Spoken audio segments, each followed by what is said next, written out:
പ്രിയപ്പെട്ടവർ, നമ്മൾ ഈ കൊച്ചി കഞ്ചാവ് കേസുമായി ബന്ധപ്പെട്ട് സംവിധായകർ പിടിയിലായ സംഭവം ചർച്ച ചെയ്യുകയായിരുന്നു. അതിലിപ്പോൾ ഏറ്റവും പുതിയൊരു അപ്ഡേറ്റ് വന്നിരിക്കുന്നത് ഈ സംവിധായകരെ ഫെഫ്ക സസ്പെൻഡ് ചെയ്തിരിക്കുന്നു എന്നുള്ളതാണ്.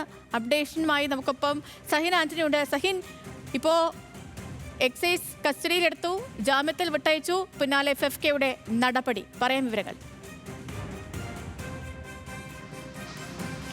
തീർച്ചയായിട്ടും സേതു, അങ്ങനെ തന്നെയാണ്. ഖാലിദ് റഹ്മാൻ, അഷ്റഫ് ഹംസ എന്നീ രണ്ട് പേരെയാണ് ഇപ്പോൾ ഫെഫ്ക സസ്പെൻഡ് ചെയ്തിരിക്കുന്നത്.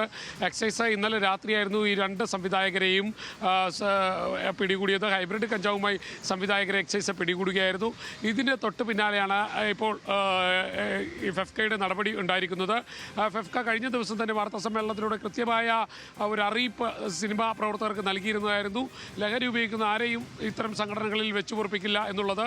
അത് ഇവർ പിടിയിലായി മണിക്കൂറുകൾക്കുള്ളിൽ തന്നെ ഫെഫ്ക നടപടി സ്വീകരിച്ചിരിക്കുന്നു എന്നുള്ളതാണ് എടുത്തു പറയേണ്ടത്. സേതു, ഈ സംവിധായകരുടെ പ്രതികരണം എന്തെങ്കിലും ലഭ്യമായിട്ടുണ്ടോ സഹിൻ? ഇനി ഇവർക്ക് മറ്റെന്തെങ്കിലും ഇപ്പോൾ ഫെഫ്ക നടപടി എടുത്തു, മറ്റ് സംഘടനകളിൽ നിന്നുള്ളൊരു വിലക്ക് അല്ലെങ്കിൽ അവരുടെ നടപടി അങ്ങനെ എന്തെങ്കിലും വരാനുള്ളൊരു സാധ്യത നിലനിൽക്കുന്നുണ്ടോ? അല്ല, ഫെഫ്കയാണ് ഇവർക്കുള്ള ഒരു സംഘടന എന്ന് പറയുന്നത്. അതിൽ നിന്നാണ്, സംവിധായകരുടെ സംഘടനയിൽ നിന്നാണ് ഇവരെ സസ്പെൻഡ് ചെയ്തിരിക്കുന്നത്. എന്തായാലും സംവിധായകർ ഇതുവരെ പ്രതികരിക്കാൻ തയ്യാറായിട്ടില്ല എന്നുള്ളതാണ് ഈ ഘട്ടത്തിൽ പറയാൻ കഴിയുക. അവരെ രണ്ടു മൂന്ന് തവണ നമ്മൾ വിളിച്ചു നോക്കി, പക്ഷേ അവർ നമ്മളോട് പ്രതികരിക്കാൻ തയ്യാറാകുന്നില്ല. മറ്റൊന്ന്, ഈ കേസുമായി ബന്ധപ്പെട്ടുകൊണ്ട് കൂടുതൽ അന്വേഷണത്തിലേക്ക് പോകുമ്പോൾ ഈ ഫ്ലാറ്റ് ഉടമയെ അടക്കം വിളിച്ചു വരുത്തി ചോദ്യം ചെയ്യാനാണ് എക്സൈസ് തീരുമാനിച്ചിരിക്കുന്നത്. ശരി, ഓക്കെ സഹിൻ, വ്യക്തമാണ്.